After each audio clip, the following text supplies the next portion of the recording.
It's time for the Rick Smith Show. Now, here is the voice of the working class, Rick Smith.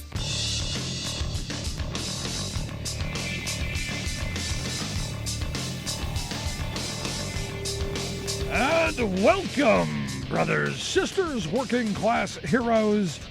This is the Rick Smith Show. Thanks so much for being here today on the big program. Lots to get to, lots to talk about. State of Pennsylvania, their Supreme Court today struck down Governor Tom Wolf's mask mandate, which means, thanks to our Supreme Court, the schools across the Commonwealth of Pennsylvania, all 500 school districts, now up in the air whether you're going to wear masks or not. The local battles, let them begin. Let the local warring at your local school boards get even more fraught with anger and whiny people complaining about the beautiful smiles of my baby. Get ready for it. Because, well, thank you, Supreme Court of Pennsylvania, who has chucked it. There's no opinion in this case. Yes, they say there's going to be one. I can't wait to see the rationale.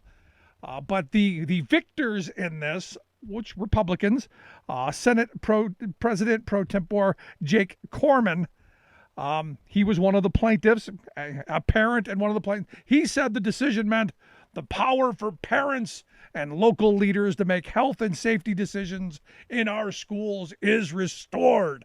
Yeah, because the people we want making those decisions are the ones who barely got out of the school system to begin with. We want the kid who failed high school biology to be the next virologist and epidemiologist to make sure that a deadly disease, doesn't go all over the place. Now, the Wolf administration, extremely disappointed. Yeah, I would think because their job just got, infinitely more difficult. Because, again, things are rising, and when things get bad, who are they going to blame? They're going to blame the people in charge. And is Wolf going to be able to turn around and go, well, they didn't let me do what I needed to do? Yeah, but that's not going to matter because people are still going to be sick, and there still will be people dying. Now, this doesn't mean that masks are done. As I said, this means local school board meeting is going to get a whole lot more interesting because some schools, they're going to continue to mandate the masks. Like Philadelphia, for instance, they say they're going to continue regardless of the state mandate. And there are other school districts across the state that have said that. There are 500 here in the Commonwealth of Pennsylvania. A lot of them are consulting their lawyers, figuring out how much money they're going to spend. Again, this is another one of these moments where education dollars, finite resource. So here's the situation school boards are going to be in. Finite resource of education money. We got to pay teachers. We got to pay for books and classrooms and extracurriculars and all this stuff. Or do we spend that money litigating, keeping our students safe? Do we spend that money on lawyers in long, drawn-out court processes to, make our students less safe? Now, some current conservatives would say, but Rick, this was the goal all along, to bring it back to the local level. This was, was designed to get big government out of our life. It should all be local. And okay, if that's your argument, get ready for the fun and entertainment that's about to come. And especially if you're in a crazy area where you have a fairly sane school board going, we've got to make rational decisions to make sure that we don't end up having to shut down because things get completely out of control and end up costing us and our students much more down the road. Or do we just satisfy the loudest, most obnoxious people in our community? And understand, the loud and obnoxious people, they're the minority. The problem is people, the sane, rational people, they're not the ones showing up at the board meetings screaming and carrying on. Maybe they need to be. Maybe this is the future of school board meetings. Now, the lawsuit was brought and backed heavily by this Amistad Project. They are a big conservative litigation group. They're the ones who helped bring the 2020 election result challenges around. Lots of money in this. And understand, there's part of me that goes, it has nothing to do with the mask, has nothing to do with the safety of your children or mine. It has everything to do with going after Tom Wolf and going after Joe Biden. It has everything to do with it's the other. has everything to do with, well, let's get people angry and fired up and feed them the outrage candy. Because here's the thing, this is one of those weird things where the states are all over the place. You got Arizona, whose Supreme Court struck down their ban. You got Florida, who there's a ban on masks. You've got New Jersey, who said, no, mask mandate stays in place. In fact, the judge there, parents claimed that it was a First Amendment right. The judge there, a guy named Kevin McNulty, he wrote in an opinion that to be muffled is not to be gagged. So just because you can't hear me because the mask's on doesn't mean we've stopped you from speaking. I wish we could in a lot of cases, but not that. He dismissed it on an equal protection argument, saying it applied to everyone, all schools, all everything. It was, and said it was a rational policy. It's rational for policymakers to go, you know what? Maybe we should do the only thing that we know that actually helps cut down on the spread of this thing. And that's simply a piece of cloth over your mouth to tap down the airborne particles that are going to make people sick. Now, I do find it interesting that the right, the conservative, the Republicans, my Congressman Scott Perry tweeted out another great victory for the Constitution, parents and local rule as Governor Wolf's unconstitutional school mask mandate has been tossed by the PA Supreme Court. #freedom. And I'm going, yay! We get to spread freely an aggressively opportunistic airborne contagion. Yay! We won. Not quite sure what we won, but we won. You saw in the comment section, victory! We showed them. Take that, libtard. It was quite sad in where we have gone. You got the guy who's running for governor on the Republican side, this Dave Wolf, saying that I commend the court, their decision to invalidate Wolf's unconstitutional mask mandate. He says when he takes office, he's going to work to reverse all remaining unconstitutional orders. Which means he's not going to do anything in a moment of crisis. Now, the reason I bring this up and understand, they won. They got what they wanted. They are now imposing upon the rest of us here in Pennsylvania and across the country. Some of this is happening. This could be coming into a neighborhood near you, so pay attention. What's going on here in Pennsylvania is the number of COVID cases are rising. School boards are going, if it gets to a certain point, we might have to shut down. There was just a story this morning. Philadelphia WPZI, or WPVI Channel 6, there in Philadelphia points out that there are in the country right now 65,000 patients across the country in the hospital because of COVID. That's up 20,000 over a month ago. Pennsylvania's hospitals getting close to crisis mode because we're filling up again. They quoted this Dr. Gerald Maloney. He's the chief medical officer at Geisinger Hospital System, one of the largest systems in Pennsylvania. He said the healthcare system in Pennsylvania is at the brink of collapse. They're running out of beds. They're running out of beds at their 9 hospitals across the state. In the central part of the state that didn't get really hit, the southeast got hit. Philadelphia got hit. The center of the state, not so much. Now they're saying, And he goes, look, we got people coming in who are having strokes or having heart attacks, car accidents. We can't get them out of the ambulances because there aren't places to put them in the emergency room. Now, I have a friend who had to go to the emergency room about a week and a half ago. He sat there for hours, had a heart condition, hours waiting to be seen. Hours. Because there was nowhere to go. Now, according to their action team, this Channel 6 action team, they've pointed out that, right now in Pennsylvania, there are 4,000 people, probably over 4,000 people in the hospital with COVID. They're expecting that number to rise. We're over 7,000 cases a day, and that is rising each and every day. Another hospital administrator points out that the number of ICU beds that are required and the ventilators that are required now up like 59%, he said. So more than half of the patients who are going into hospitals with COVID are on ventilators. And this is the part that, this is the kicker. This is the kicker. This is it. And this is where you keep coming back to. Keep coming back to the fact that the folks who are in the hospital, overwhelmingly, like they're saying 88%, the numbers I've seen, 90, 95%, 88% of the people in Pennsylvania hospitals right now on ventilators like this, unvaccinated. And you go, duh.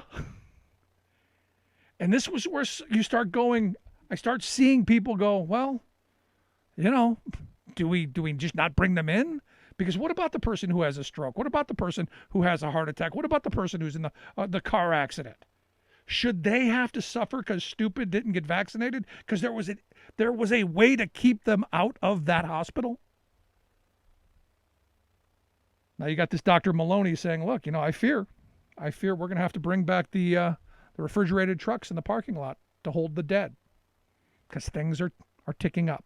And what's amazing to me, and I guess it shouldn't be, is that the anti-mask crowd is also the anti-vax crowd. So stupid on double barrel stupid. And who pays? Well, the rest of us. And this is where I'm starting to get to the point to where I have no sympathy left for stupid. I'm waiting for a Fred Phelps kind of group. And if anybody remembers who Fred Phelps was, the Westboro Baptist Church guy who would show up at the funerals of LGBT people who died from AIDS with all kind of hateful things. I'm waiting for someone like this to show up at funerals with big signs going, congratulations, where you're going, you don't have to wear a mask or get vaccinated. I hope it doesn't come to that, but is that what it's going to take? Now look, the weird thing in all this is these conservatives think that they're fighting the fight. And for me, when you're fighting against something like this, there's usually someone being harmed by it. Someone's harming you. There's something that's being taken. Because look, I love a good fight. I love being on the underdog side. I love taking on the big powerful special interests. But it's got to be that you're righting a wrong. I'm sorry, I'm not seeing how anyone's harmed by being asked to wear a mask and be considerate of others. I'm just missing it. Completely gone. And what's happening, right now, the right-wing outrage machine in full victim mode. Because by being asked to wear a mask, somehow you're now the victim. Never mind the person who, like my buddy's daughter, who we're not sure what's going on. They think it might be COVID. They think it might be long COVID. Who's right now struggling for her life because somebody just wanted to see their baby's beautiful smile because the blood of Jesus was going to keep them safe. And I'm just all pure and the blood of Jesus going to keep me safe. And the reality is, no, not going to happen. Now, what's going to be kind of also interesting is the fight is going to move into the private sector. So get ready for more Karens and company to make the rest of our lives even more difficult, especially in the coming weeks as things start ticking up. Because now, with this is going to give license to say, I don't have to wear a mask anywhere. My kids don't have to wear one to school. I don't have to go to Walmart. I'm waiting for it. It's coming.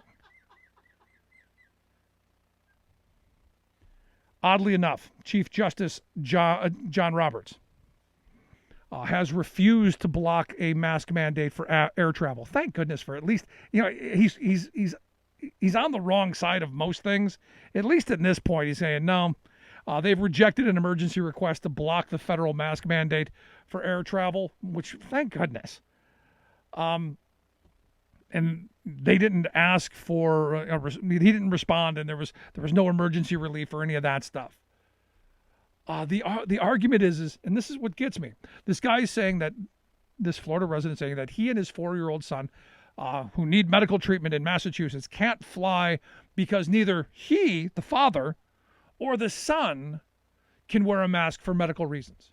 Now, we live in a time where you could easily, I'm seriously, if you really needed to get to Massachusetts for medical purposes, seriously, if it was really serious, you could find a way. For instance, I had one doctor friend of me say, well, in this case, why didn't they just put a mask on and have an air canister that would, give them oxygen if they really truly have a problem to meet the requirements to get where they need to go? Or why didn't they just drive? Which is why, again, this isn't about, they have a medical condition. This is about just being the fly in the ointment. And the number of people are going, well, I have this.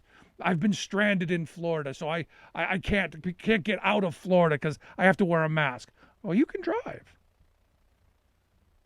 You don't have to fly. You don't have a constitutional right to flying. And this is where I think, and as I said, I think things are going to get really a lot more interesting. With decisions like this Supreme Court decision, it's going to fall back to, as I've been saying all along, it's going to fall back on capitalism. It's going to fall back on higher insurance premiums for the unvaccinated. It's going to fall back on, do corporations, keep employees that are not willing to get vaccinated? How are they going to treat customers who are coming in? How are they going to deal with the things that are going to come up? How is that going to work? And that's the thing that I find interesting. I don't know. I don't know what the future days hold in all of this. What I am concerned about, I am concerned by the fact that there's nothing our government's going to be able to do. It's up to we, the people. And that's the scary part. Because the loudest, the craziest, the least educated, they're the ones who are driving this discussion. Instead of the people who say, look, we just got to get through this. Do the right thing. The things that we know work. It's all we know. Wear the mask, socially distance, stay out of large groups if you can. Live your life, but don't be a total moron. That's all I can come up with. I'd love to hear your thoughts, though. You can email me, rick@thericksmithshow.com. Is this the future? Are we going to have to suffer through? Because, I want to see my baby's beautiful smile. I got to see it. Stick around. Right back. You're listening to The Rick Smith Show, where working people come to talk.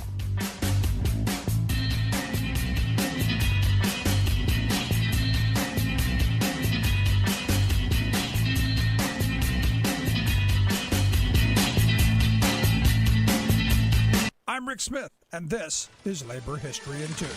On this day in labor history, the year was 1915. That was the day the 1,000,000th Model T rolled off the Ford assembly line in Highland Park, Michigan, near Detroit. Henry Ford started Model T production 7 years earlier. For nearly 20 years, the Tin Lizzie served as the first affordable vehicle, opening up travel and leisure to a new middle class. Ford refashioned the packing house conveyor to develop the assembly line. Before production moved to the sprawling modern River Rouge complex, the Highland Park plant was considered the factory that changed the world. Ford's ambition to produce cars for the multitudes extended to his workers. As part of his campaign to beat back organizing drives by the industrial workers of the world, Ford instituted the $5 day at the Highland Park plant. For auto workers, buying a Model T, even with the $5 day, was not so easy. The $5 day actually amounted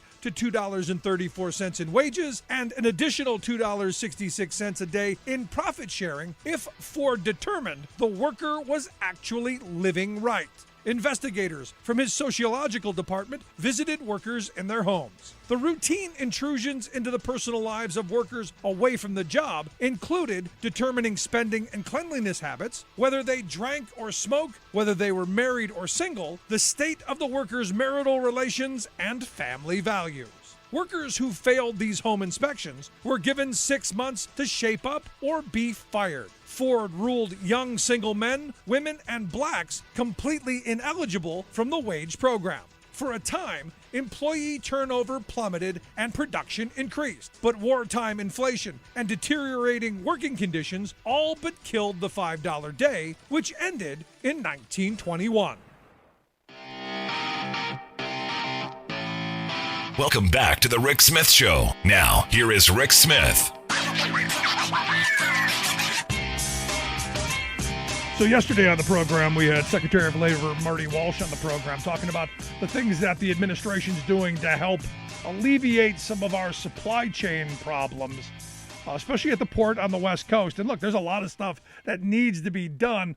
I disagreed with him on the truck driver issue. I think there are enough, and if there aren't enough, maybe they should be offering better wages and conditions. Just my thought. And he did agree with that part of it. But I think our problem is, one, we don't manufacture enough here in this country. This should be the wake-up call to, hey, let's start building things in America. Let's make Made in America the clarion call out of this pandemic. But here to share some thoughts on our supply chain issues. Are things getting better? And how do we make them better even still? I've asked Greg Regan to come talk with us. Greg is the president of the Transportation Trades Department of the AFL-CIO. Their website, ttd.org. Greg, thanks for taking time for us. Thank you for having me. Good to be here. So, like I said, yesterday we spoke with Marty Walsh about the supply chain issues. He says things are getting better. Are they? Yes, they are. Unfortunately, for the long-term prospects in our country, we can fix the number of ships that are being anchored off our shores right now. We can clear the number of containers that are being held in yards and that are sitting there for days or weeks at a time. That doesn't mean we'll solve the problem. We can make it more fluid right now. We can address the current crisis, but long-term, there are some structural issues that have been decades in the making that we need to address here. And it's starting with worker misclassification in the trucking industry.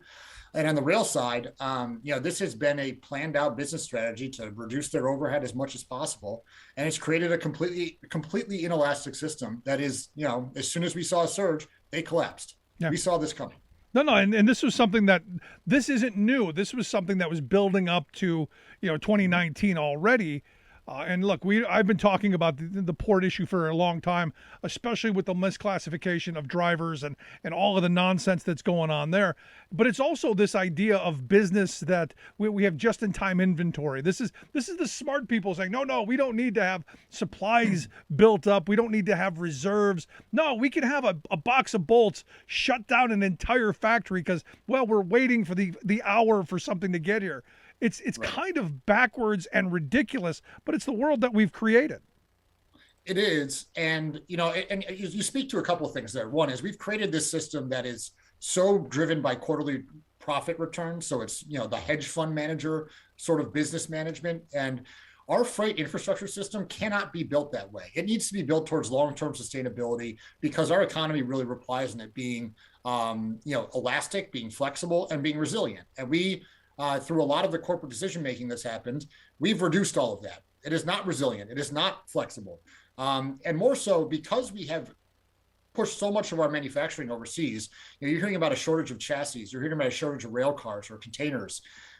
We don't make those here anymore. We're entirely relying on somebody else to do it. So when we do have a shortage of chassis, where are we going to get them? Yeah, you can't wrap it up. We're at the whim of somebody else in that situation, not ourselves. And the other part of this, and we learned this when you were talking about masks and PPE. In a minute, I want to get your thoughts on what we're doing there. But, what we learned is, during the height of the moment, the countries that did produce those things, and not surprisingly, made themselves whole first and held on to reserves before they shared with anybody else, which, kind of common sense. Yeah, that's exactly right. And we see that, unfortunately, that short-term policy making that has been in place now for decades here in terms of it's cheaper. It's cheaper to get it overseas. It's cheaper to do things a certain way. It's cheaper to ship things on foreign flag vessels. But you know what? When there's an emergency and when there's a crisis and we don't have a U.S. merchant marine that's fully capable of providing the needed U.S. sea lift capacity, we don't have the manufacturing infrastructure here to be able to produce what we need. We are at the whim of everybody else, and it's not a long-term solution for our country. Now, you testified this week in front of the Senate, right? Yep. About these very issues. What kind of response did you get from your testimony? I mean, I'm hoping that they've got the idea that we need to reshore some of our manufacturing. We need to do some smart things. What kind of response did you get? Well, look, to be honest, the Democrats in the committee, they all had different issues they wanted to focus on, whether it be focusing on the rail side of things or manufacturing, or how do we provide more flexibility for our ports to deal with this immediate surge of containers. And all of them were really positive. I thought all of them were responding to the types of issues that we were raising, that the labor community has been raising. The Republican side really just seemed focused on blaming the Obama administration for not solving the problem that corporate America's created, or blaming vaccine mandates for this year. Again, vaccine mandates that have not gone into effect yet. Like things like that they're trying to pin all of this on the Obama administration. And they're trying to blame things like the Jones Act or that they're lower the age of truckers and lower hours of service requirements and things like that. All of those things, again, that they don't fix the structural issues. They go after and frankly, they are going to make it worse long term if we start lowering the quality of workplace or the workplace environment for all these different industries. No, I'm right there with you, but not the Obama administration, the Biden administration. I know Yes. I know they want to blame Obama for everything, but not quite this. Yes. But look, if they could, most certainly they would. But you brought up the issue of 18-year-old truck drivers, which when I first saw that, I'm going, are you kidding me? You're going to put me at 18 years old behind the wheel of an 18-wheeler? That would be a bad idea for a whole bunch of reasons, especially because look, there are truck drivers in this country who are holding CDLs who have left the industry because the conditions are bad, because the wages are poor, because they want to spend time at home with their families. They don't want to work 70, 80 hours a week. They don't want to be gone weeks and months at a time. There's a way the industry could make this better. Yeah, and if you look at the trucking industry, I mean, they have a 90% turnover rate right now. 90%. That doesn't mean that, there aren't enough people. There are people entering the workforce and leaving right away because of the conditions there. And when you say work 70 or 80 hours a week, a lot of times they're only getting paid for 30 or 40 hours of that, because a lot of this problem at the port is they're standing there waiting and not getting paid for it. They're paying for their own overhead on their trucks because they're misclassified as independent operators. They're not getting benefits. They in some cases they're leasing their vehicles from a company and have to pay them at the end of the week, which is it's insane. And that's so if you allow younger people to get in there, okay, you may have an initial surge of a handful of people who are going to be willing to do it, but you're not going to address those underlying problems, and you're not going to change the issues that are causing that level of turnover. No, and the thing is if you're bringing 18-year-old kids in, and they are kids, they're going to be much more exploitable. And able to be cheated, some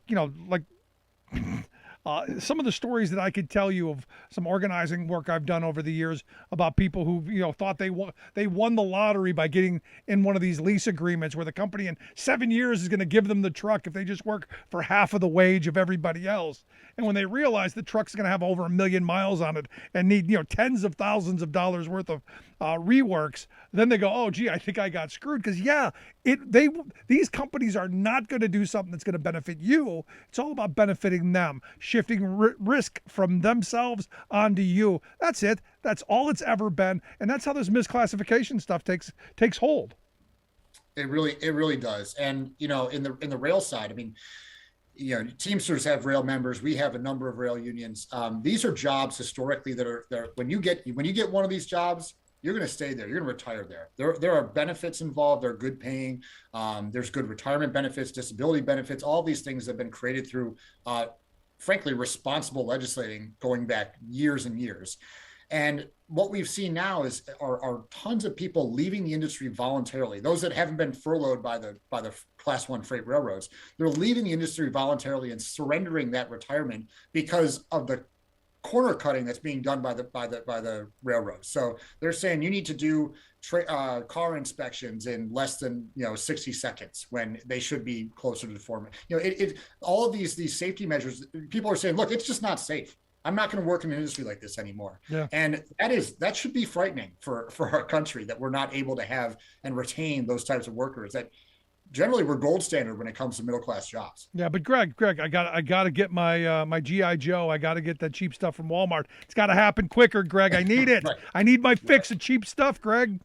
Yeah, it's again, it is a lot of short-sighted policies that have led us to this moment, and now we're seeing what the consequences are in many ways. No, I mean, I will say this. There are steps the Obama, even though really there's only limited things that the federal government can do here, because these are all privately owned and operated systems, whether it be from the ports or the shipping companies or the railroads or the trucking companies. There's only so much the federal government can do. But what they have done, and John Porcari has been the supply chain czar, what they have done is making a difference right now to try to ease the congestion at this moment. And I think they're not getting enough credit for that, whether it be allowing ports to have flexibility with grant money that's already been awarded, whether it's being, holding some of the companies to account to make sure that they're providing operations around the clock so that you can actually, help ease up that container backlog. So, they're using every tool they can to try to address this, but this is going to require, long-term, a hard look in the mirror, I think, at the end of the day. Yeah, you're listening to the Rick Smith Show. We're here with Greg Regan. Greg's the president of the Transportation Trades Department of the AFL-CIO. Their website, ttd.org. We'll get links out on social media how you can check that out. You brought up something that I don't think we hear much about, that the entire system is privately run. These are private for-profit corporations. How come we don't hear about how inefficient they are, how wasteful they are, how bad this system has been in this moment? How come we don't hear that message like we would hear if this were something that our government was doing? I think it's simple. I mean, one thing is I don't think people realize everything that goes into making sure that the goods they want in their stores, whether it be food and drugs or medical supplies or toys, everything that goes into getting them to that store, or how you can order something from China and have it at your doorstep in 4 days from Amazon, whatever. I mean, there is a lot of stuff that goes into getting that done, and people only really pay attention to that when it's not getting done anymore, when there's a problem.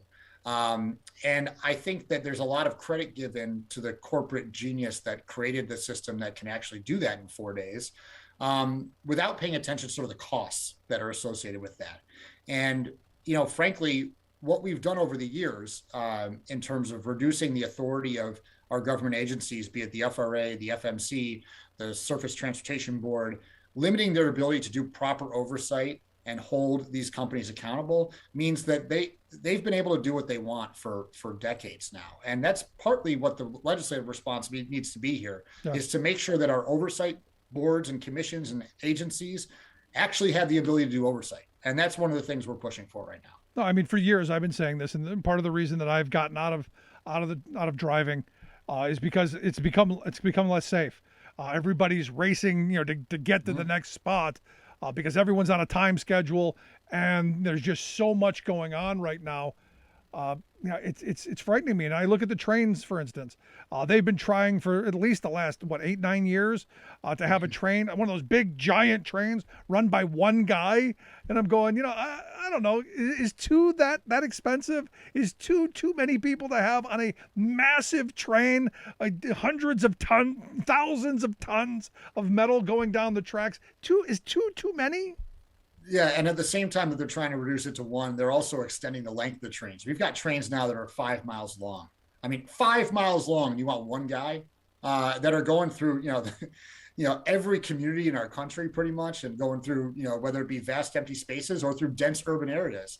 And one person's responsible for that. That would be, we're hopeful we can get something done to mandate 2-person crew. It is the norm right now, and frankly, 2 seems like it's pretty skeletal when you're talking about operations, but we need to make sure that is locked in, because we saw what happened with Lock McGantic and other places when train operations are done right. Yeah. There are real consequences for that.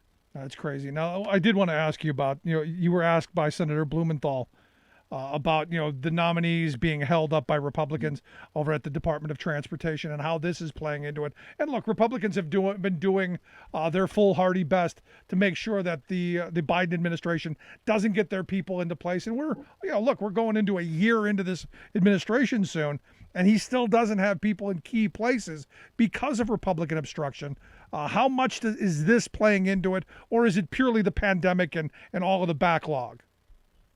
Oh, no, I mean, look, the fact that we don't have people in place, I mean, the FRA administrator, which is, again, a really big part of all this, has not been confirmed yet. And, how is somebody expected to do their job in full when you have that hanging over your head, a confirmation hanging over your head? And what was really baffling to me is, at the same time that, Rick Scott from Florida was criticizing the fact that they haven't had an oversight hearing on the supply chain issue, even though we were in the middle of an oversight hearing.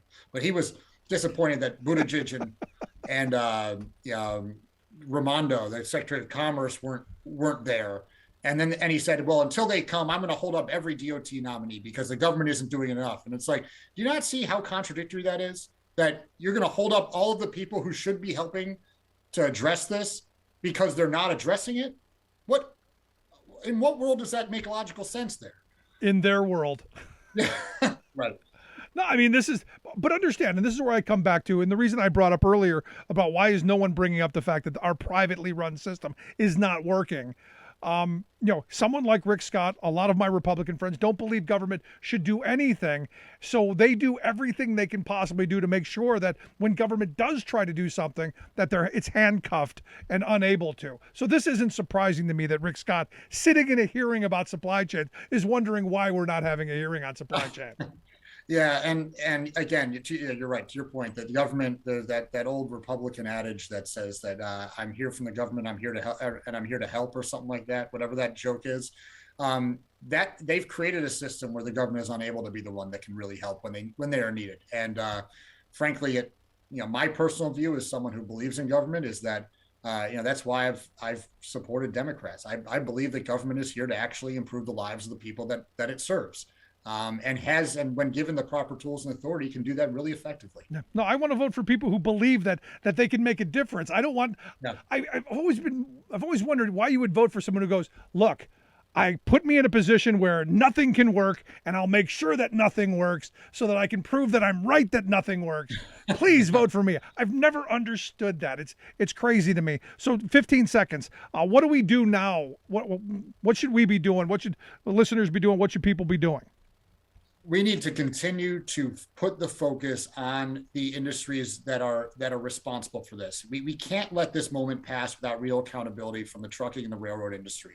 I know a lot of the focus is on the ports right now. The ports, they're moving the containers onto their ports. It's just they're getting backlogged in terms of trying to move them into the country. And so I hope that people, the government regulators, that everybody is starting to look at these business models and think, how did they fail us in this moment, and what needs to change to make it better in the future? There you go. Greg, I appreciate the time. Great stuff, my friend. All right. Thank you. Talk to you next time. Good stuff. Greg Regan, president of the Transportation Trades Department of the FFL-CIO. Quick break. Right back after this. Stick around. You're listening to The Rick Smith Show, where working people come to talk.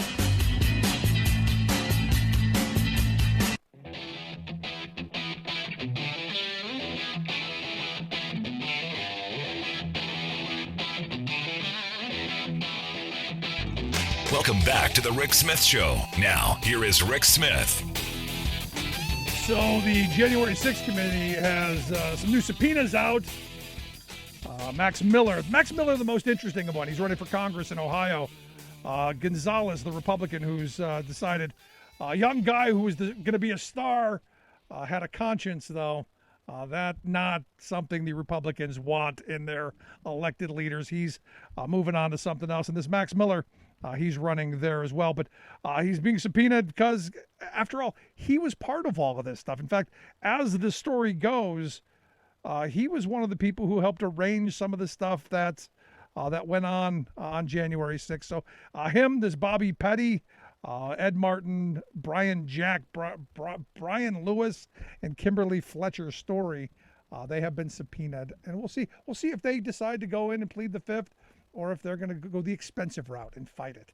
I'm telling you, I'm hoping they all go in and plead the fifth, and just so we can watch it happen. Also, Jenna Ellis, she tweeted out today that she was upset with Politico for putting out her memo. And she said, did they not know that this was privileged? And I got to tell you, I don't think that you're figuring out how to usurp our elections entitles you to privilege. Sorry, just don't. I do think it's cute, though. I do think it's cute because understand, nobody didn't certify their elections. All of the electors were certified. And here to share some thoughts on the subpoenas, the memos, and all of the craziness of the day, I've asked Jack Cucciarella to come talk with us. Jack is the digital director for Marcus for Georgia. He's also the co-host of the Zoomed In podcast. Jack, thanks for taking time for us. Thank you for having me on, Rick. It's always a pleasure. Glad to be back. What do you think? These 6 more people subpoenaed, 6 more potential stories, 6 more people potentially to go, hey, I plead the fifth. Thoughts? Well, it just shows that, justice is slow, but eventually these things will happen. Justice is especially slow when these things are practically unprecedented. But what is good in this slow-moving arc of justice is that you expect a lot of this information that the committee is gathering. It's been hundreds of interviews, thousands of documents being poured over. I expect from the people that I've talked to that these documents, these interviews, these little quotes about what happened on January 6th will all be coming out on the latter half of 2022.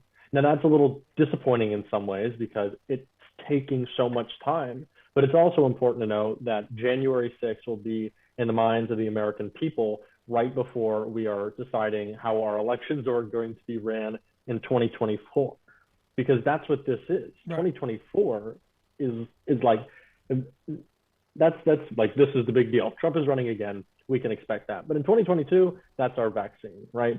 So if we fight hard and we are able to make sure that Democrats have some semblance of control over how our elections are run, 2024 is going to be a legitimate election. I don't want anyone having control over our elections. I just want them to be fair. And yet what I'm seeing happening in Republican states across this country is they're erecting massive barriers, and they're also simultaneously plotting on how to, when they do lose, overturning those elections like they plotted to do here. And look, there are a bunch of memos out there, and who writes their treason on PowerPoint? And then has a part of it that you go, here it is for us to all share and see. It's amazing to me. But what the thing is, all of the things that I've been saying since 2015 and people going, oh, you're just being hyperbolic. This stuff's actually turning out to be 100% true. No, it's real. And, I'm a college student. I know what a bad college presentation looks like. And a PowerPoint outlining your coup is a fucking bad college presentation. And we are so lucky. Rick Wilson has said this a million times. We have been lucky that the evil in the Republican Party has been incompetent. During the Trump administration, the evil in the Republican Party was incompetent. They couldn't get things done. And that's the real worry going forward, is that when you have smart evil, like, and I hate to call any of these people smart, but like a Ron DeSantis or a Ted Cruz, who are legitimately smart guys. They're not buffoons. They may appear to be, but they can execute if they try to seize power. And we cannot allow that to happen. We can't count on our evil to be idiots going forward. We are fortunate that they were. But we got to take action to make sure that there is no evil in power. No, you're absolutely right. I mean, if Trump were more functional, if he weren't more of a lightning rod and more chaotic, as chaotic as he was, bad things really could have happened. And that's where, fortunately it was Trump. If it were someone, like you said, like DeSantis, or even this Josh Hawley or some of these other people, it could be a scary thing. And look, I said on Inauguration Day 2017 that, Trump's going to be as horrible as we think he's going to be, but he's not the real danger. The real danger is what comes after him when we normalize the craziness that Trump is and the kind of policy that he pushes forth. Absolutely. And the most telling thing of this Trump era has been that the story coming out, well, I'll talk about 2 stories specifically. The first one, that's Trump willingly and knowingly spreading COVID to Gold Star families, not caring at all, willingly doing it, knowingly doing it, because he doesn't care about other people. So when that story came out about a week and a half ago, I was surprised that it was a story, because I thought we assumed that Trump knew, right? I thought we assumed, because you can basically always bet that he's going to do the wrong thing. Right. So that story, as I always say with Donald Trump, I wasn't surprised, but I was disgusted. And then the next story is the quick story that was this Mark Meadows, PowerPoint. In 24 hours, this was in and out of the media ecosystem. We had finished talking about it. I'm pretty sure we barely started talking about it. No, we didn't. You're right. This behavior has been normalized. A coup attempt happened. It was a coup attempt. Because it wasn't successful doesn't mean it's not news, right? They tried. They wrote shit down. Now, of course, they weren't good at it, but Mike Lindell was walking in and out of the West Wing every morning with his spreadsheets and his little note cards saying how we're going to overthrow this election. Luckily, they did not succeed, but it was real, and we need to start acting like it was real. Yeah, I'm right there with you. But here's the thing, and you look at the stuff that's going on, and in Jenna Ellis's memo, that she was outraged that Politico would put forth, because at the top it said, attorney-client privilege, like somehow that was like the thing that was going to make it, invisible to people who would want to hold her accountable. She tried to play on the big lie that there were 6 states that didn't certify. Every state certified their electors. There was no path to pull off what they wanted to pull off. No matter how many times they say that there were uncertified electors, there were not. No, there weren't. And it just goes to continue to show Jenna Ellis, bad at the law, not a great lawyer. If you're looking for one, probably not the way to go. And yeah, no matter how many calls Trump made for, I need you to find me 13,000, 12,000 votes here, I need you to find me 40,000 votes there, wasn't going to happen. We knew that from the beginning. That's not the way elections take place. PowerPoints, luckily enough, were not enough to turn the election in favor of Donald Trump illegitimately. Luckily, we had some Democratic guardrails in place that Republicans are now trying to strip away. And that needs to be the real concern going forward, of course. Absolutely. No, it's just one of those things that that makes me worry about the next year. Now, you've said that you think that this is going to, these hearings and all this stuff is going to go into next year. Look, Trump Absolutely. supporters don't care. No. Anybody who's a Republican right now today, they don't care. They've got the Kool-Aid. They bought the hat. They got the T-shirt. There's no changing teams. So we're talking about a small number of people who swing elections in this country, hopefully being influenced by this. But what happens next year? And we've talked about this. When Republicans take power, when they get what they want with the likes of Marjorie Taylor Greene and gun fetish Barbie and Madison Cawthorn and Matt Gaetz and Louis Gomert and Paul Crazy Gosar, and you go down the list of the insanity that's in that party right now. What does that train wreck look like? So before we get to the worst case scenario, which is Republicans take control of the House. Now, that's not necessarily the worst case scenario, but because they could take control of the Senate as well. I think what's important to note is that in that lead up, Matt Gaetz and Lauren Boebert and Marjorie Taylor Greene and all the crazies that you've listed were talking about what they would want to do if they seized power. Now, the Democrats actually just put out a great ad about this yesterday, talking about how Matt Gaetz was talking about obstruction and how we were going to do anything we could to stop Joe Biden. But one interesting thing that they've stated that they want to do is make Donald Trump Speaker of the House. That's not new. It's not new, but it's something that they are making more of a clear talking point right now, right?